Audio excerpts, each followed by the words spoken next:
கள் தொடர்கதை அத்தியாயம் 2.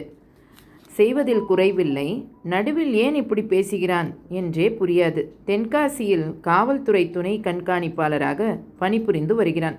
பெற்றோரை இழந்த அனாதையாய் நின்றபோது உதவிக்கரம் நீட்டியவன் பெற்றோரை எதிர்த்து தன்னை காதல் திருமணம் புரிந்து கொண்டதாலோ என்னவோ அப்பப்போ மூட் மாறிவிடும். மகளோடு தங்கைக்கும் தனக்கும் சேர்த்து தின்பண்டங்கள் வாங்கி வருவது, கேரம் விளையாடுவது, துணிமணிகள் அயன் பண்ணுவது என்று எல்லா வேலைகளும் செய்வான். சில நேரம் அவளை கண் முன்னால் வரவே விடமாட்டான். கேலியாக ஏதாவது சொன்னால் கூட கடித்து குதறி விடுவான்.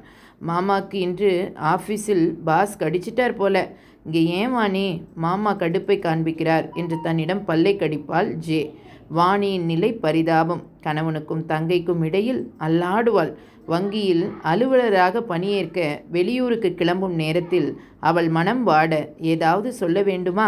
பிச், நான் எதுக்கு சொல்கிறேன் என்று அக்கா தங்கை 2 பேருக்கும் புரியாது. நல்லதை நினச்சி தான் நான் எது சொன்னாலும் கோபம் தான் வரும் என்று அவனும் எரிச்சலோடு முகம் திருப்பிக் கொள்ள வாணிக்கு சங்கடமாக இருந்தது. என்னங்க நீங்கள், அவள் தனியாக வெளியூருக்கு வேலைக்கு போகிறாளே என்று நானே சங்கடப்பட்டுக்கிட்டு இருக்கேன். இதில் நீங்கள் வேற என்னை டென்ஷன் படுத்தணுமா என்று வருத்தமாக சொன்ன மனைவியை சமாதானப்படுத்தும் ஆசையை ஒதுக்கினான். வாணி, அவள் என்ன சின்ன குழந்தையா? நாளைக்கே அவள் ஒரு வங்கி கிளையை நிர்வகிக்கணும். கல்யாணமானால் ஒரு குடும்பத்தை தாங்கணும். தங்கச்சி மேலே பாசம் இருந்தால் மட்டும் போதாது. மீன் வாங்கி கொடுப்பதை விட மீன் பிடிக்க கற்றுக்கொடு என்று பேசிக்கொண்டே போனவன் எதிரே வந்த ஜெயஸ்ரீயை பார்த்து பேச்சை நிறுத்தினான். என் மேலே வச்ச இருக்கும் அக்கறைக்கு ரொம்ப நன்றி மாமா. எனக்கு மீன் வாங்கி தரவும் வேண்டாம், மீன் பிடிக்க கற்றுத்தரவும் வேண்டாம். என் வேலையை என்னால் பார்த்துக்க முடியும்.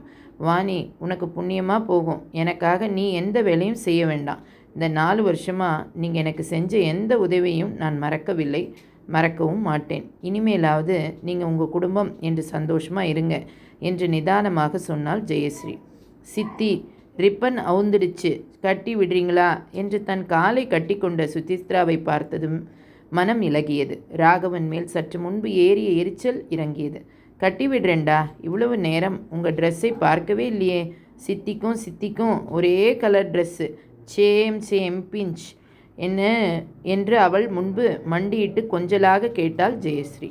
அப்பா வாங்கிட்டு வந்த ட்ரெஸ் எப்படி இருக்கு என்று தன் பட்டுப்பாவாடையின் நுனியை பிடித்து விரித்து 2 புறமும் அசைந்து ஆடியபடி கேட்டாள் சுசித்ரா.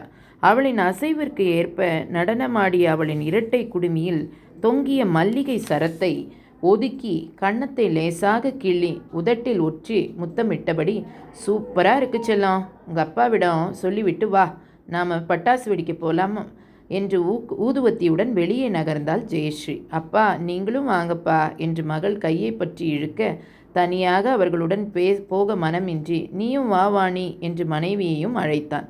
10 நிமிஷம்ப்பா, ரவை பணியாரம் சொன்னீங்களே, அதுவும் மசால் வடையும் தட்டி வச்சிட்டால் வந்து சாப்பிடு.